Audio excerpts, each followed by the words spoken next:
Summer of 2012, I went out on tour playing guitar for a young woman named Phoebe Hunt, who I believe has played this house concert a couple times. We were doing a West Coast tour, and we ended up in Santa Rosa doing a show there. And after we finished the show, they said, "You know, we've set you guys up with a place to stay. It's a bed and breakfast." And I said, "Oh, that's so sweet of you." And they said, "Yeah, it's just 45 minutes down the road, so when you finish the set, it'll be there." And we thought, "Okay, great." And they said, "And there's nobody else there." And we thought, "Wow, the whole place to ourselves." And they said, "Yeah, like no manager, no owner, nothing. Here are the keys to the bed and breakfast." And we put that in the top 10 list of stupidest things you could possibly say to a group of 3 musicians. Teach their own.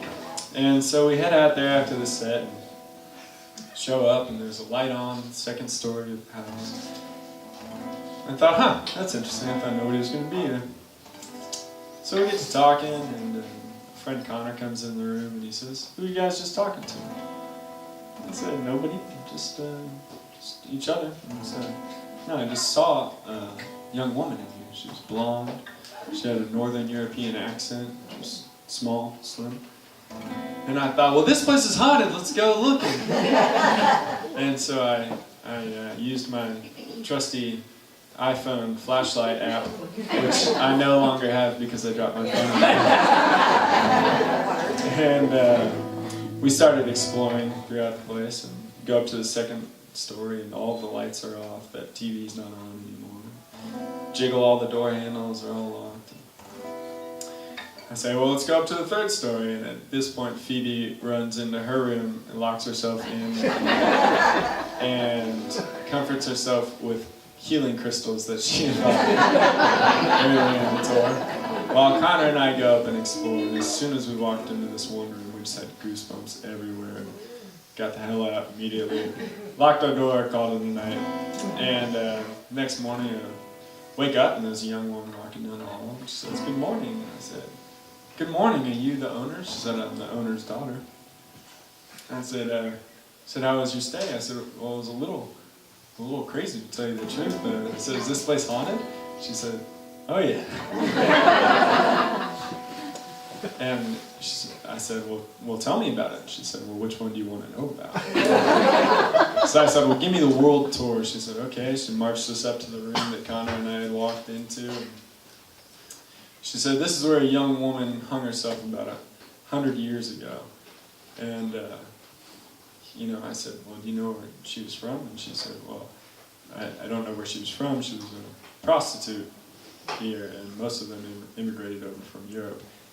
At that point, we packed up our bags and left. And I had written this song a couple months earlier, and we dedicated it to her for the rest of the tour because I did not need dead prostitutes haunting me. So, this is the title track to our newest album. It's called Ghost in the Attic. 1, 2, 1, 2, 3.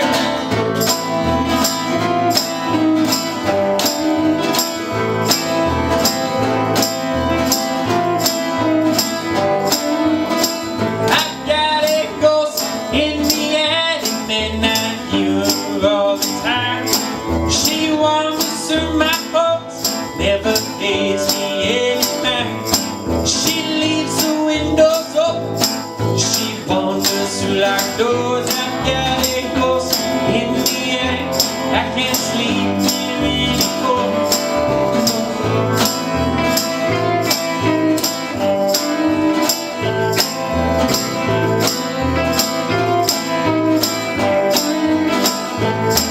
Her hair falls on her shoulders. Her frame is paper thin. Her figure is translucent, and it changes with the wind. Her lips pursed, she looks concerned, never says a word. But one night as I slept, I was woken by what I heard. She said,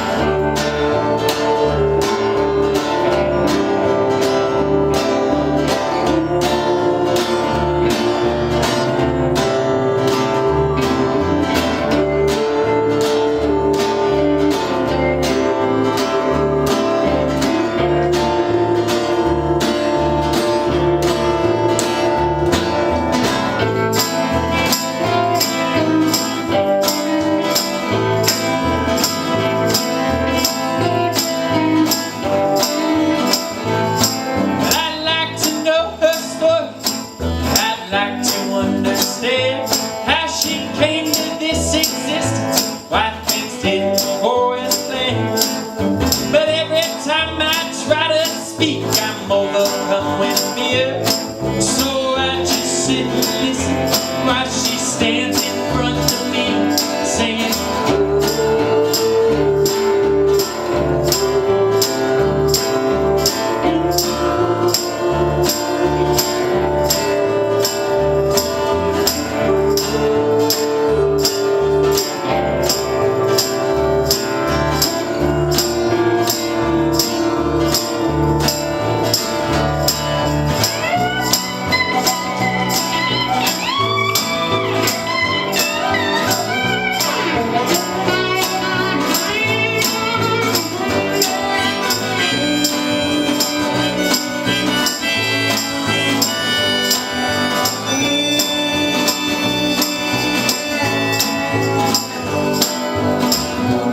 And I won't call it a haunting, 'cause I miss her when she's gone.